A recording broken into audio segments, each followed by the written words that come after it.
Okay, so this is my Algebra 1 review, first YouTube video of the year, covering chapters 1 and 2. And again, just going through your notes, page by page, write down what's important. So let's start in section 1, 1. And in section 1, it's all about variables and expressions. So all I care about is the 4 operation words. First, addition.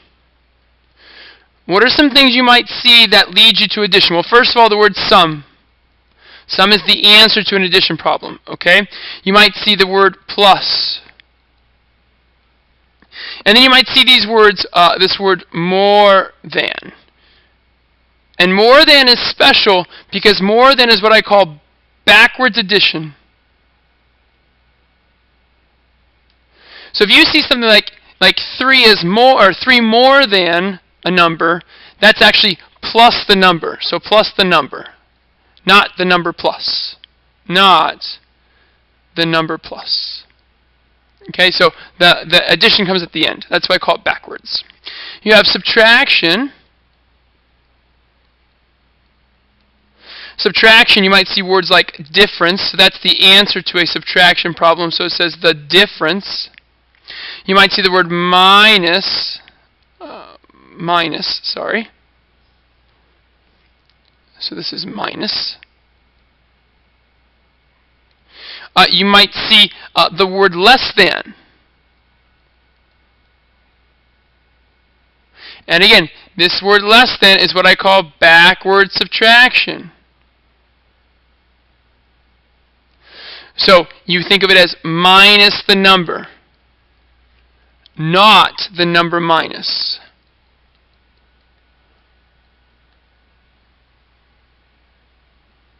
Not the number minus. Okay. And then you have multiplication.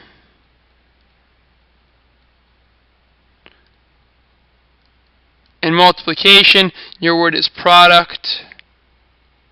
So the product of 2 numbers. And then usually just the word times. You could also put multiplied by if you want to.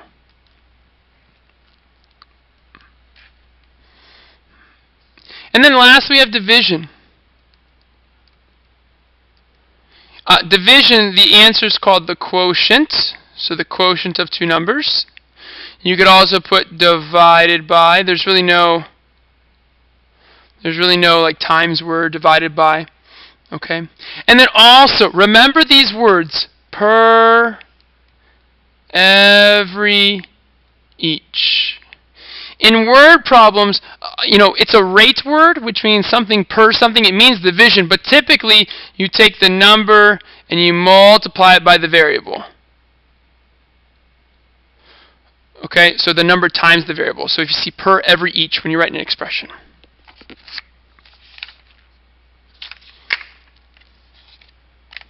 Now we move on to section 1.8. So I'm going to jump in the order that I taught it. So 1.8.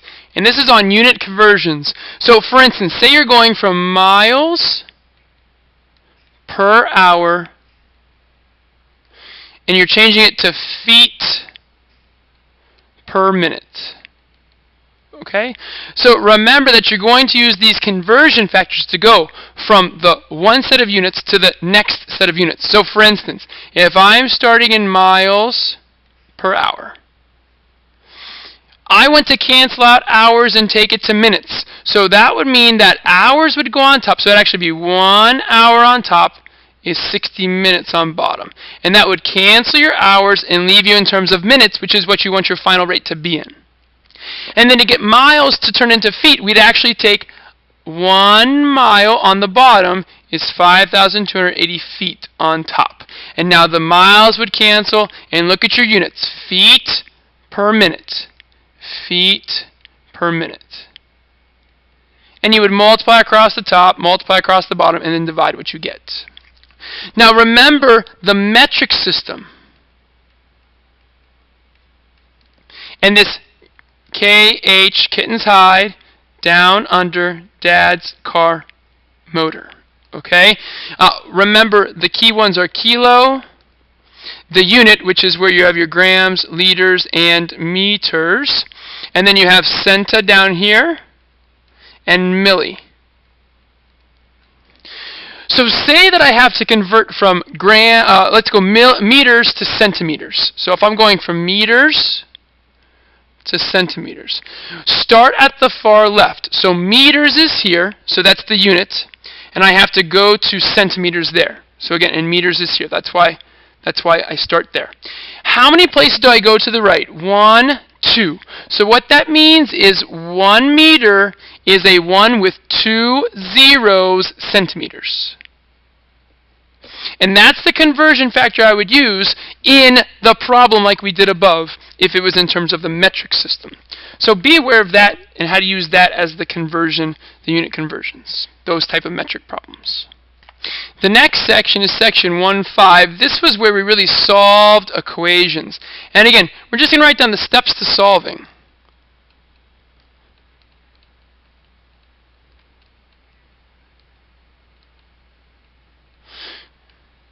So the first step is you're going to simplify both sides of the equation.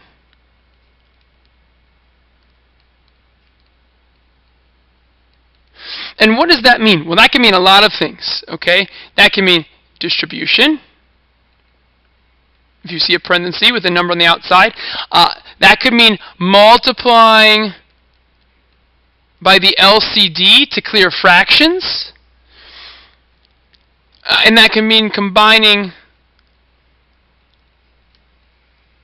like terms. Or even if you have exponents. We haven't really done too much of that, but if you have an exponent, you should clear that. So all of those things go into simplifying both sides. Alright? So again, distribution when you see parentheses, multiplying by the LCD if you see a lot of fractions, combining like terms if there's numbers or variables on the same side, and exponents. Then 2, we're going to add or subtract to combine the variables.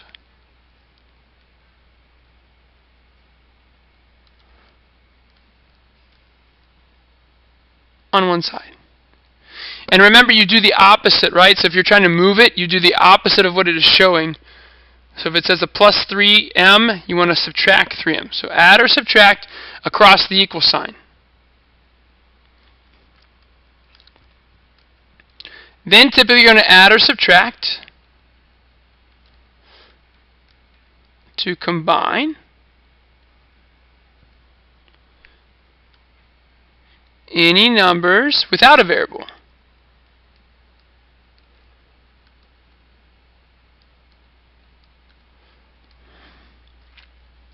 So that'll get the variable term alone. And then the fourth step, typically you multiply or divide to isolate the variable.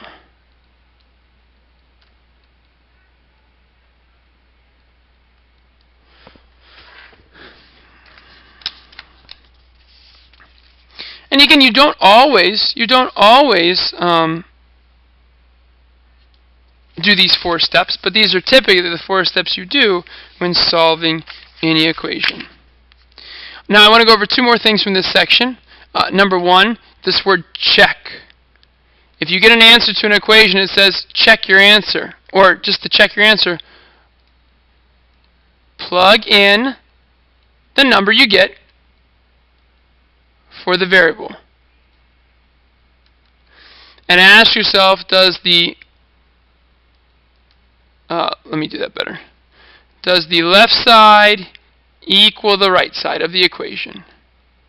And if it does, that is the answer. If not, you made some error. That's only if you have time. But that could be quickly in your calculator just checking. And then lastly, I want to talk about the 2 different types of solutions. So if you have, if you have an answer of no solution, remember what that means is you're going to have an equation like this. 2x minus 5 equals 2x plus 3. Sorry to phone call. So again, no solution means you have an equation like this. 2x minus 5 equals 2x plus 3, where you see that there's 2 x's on both sides. So if they were to go away when you try to combine them, you get a untrue or a false statement. Negative 3 equals, or negative 5 equals 3. That's false. So that would have a no solution. Likewise, if the answer is all real numbers, that's where the solution is exactly the same. 2x minus 5 equals 2x minus 5. This is called an identity, remember? And again, you would get a true statement, and all real numbers would fit this. Alright, last section of chapter 1 is section 1.6. This is where you're solving for a variable. So, steps to solving for a variable. It's very similar to how you solve an equation, but you just get confused because there's more than one variable. Don't. It's the same exact thing. Number 1, identify the operations on the variable.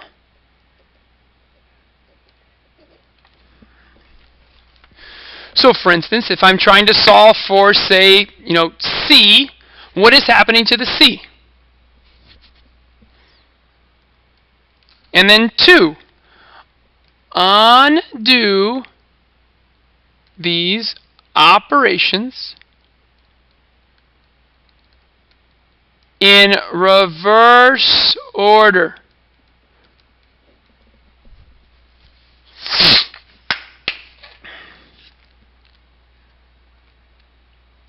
So for instance, say you're trying to solve for f, and right now f is being multiplied by 6 and subtracted by, 2y. This is the order that it's happening in. 1, 2. That's the order. So then you do it in reverse order when you're trying to solve. So the first thing you do is actually add 2y, and the second thing you do is you divide by 6. So you undo them in reverse order. And then if you're solving for f, the answer should say f equals blah, blah, blah, whatever the right side is. Something with the 2y and the 6, and something else maybe. Don't complicate it. Don't complicate it. Okay, now we're into chapter 2, section 2.4, solving inequalities. So let's go ahead and talk about the inequalities again. So, greater than, again, is this way. So if x is greater than a number on a number line, put the number, open circle, greater than is to the right. Sorry. Less than, the symbol's like this. So if x is less than a number line, number in the middle, open circle again because it's not equal to, but this time it's to the left. Notice that the variable is first, right? Variable first. So make a note of that. Variable first. So for instance, if your answer can have to be the number is less than x, you need to flip this entire thing around to say that the number is greater, or the x is greater than the number. So you flip the entire thing around. Variable first. And then lastly, if you see the word equal to, or it says or equal to, remember that's where they put the line under it. So for instance, if x is less than or equal to a number, on the number line you still put the number, but now you use a solid dot, and less than would be to the left.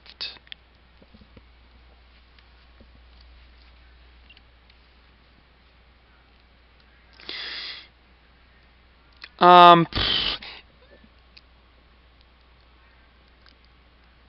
couple more things. First, the biggie, the inequality rule, as I call it. If you multiply, divide by a negative number, reverse the inequality symbol.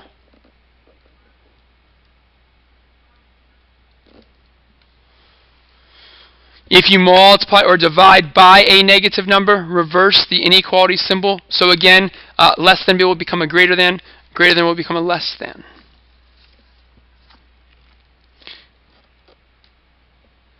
A couple more things when you do the word problems. Remember that the word at least means greater than or equal to. at most means less than or equal to. And then we talked about in this section what commission is. And remember, it's just a percentage on your sales. So say you earn 15% commission. Remember, typically it's 0.15 times the sales, S or X, whatever you make it. Okay? So be aware of those kind of problems.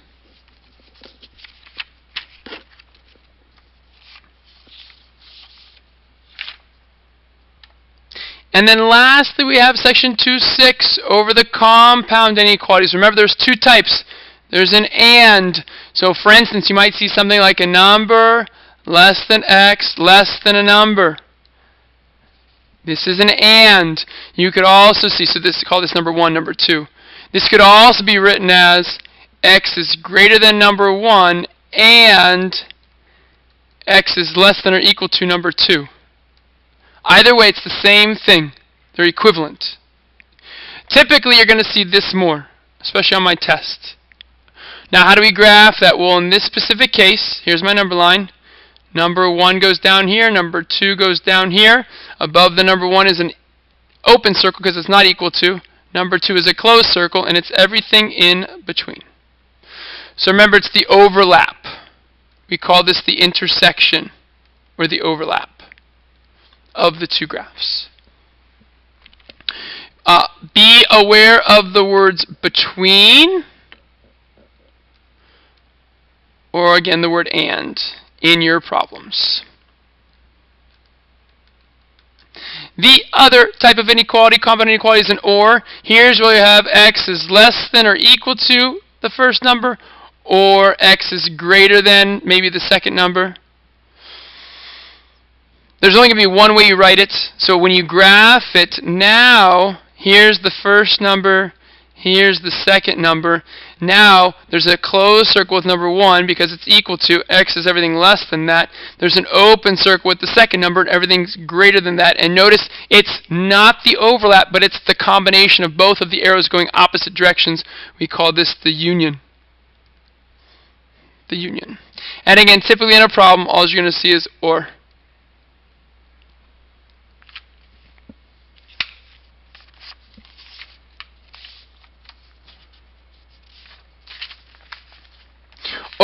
One more for and. You might see the word within. Okay? So that's everything I think you need to know for your test. So study your notes, study the problems, do the 5 things I told you to do, and we'll see you on Tuesday.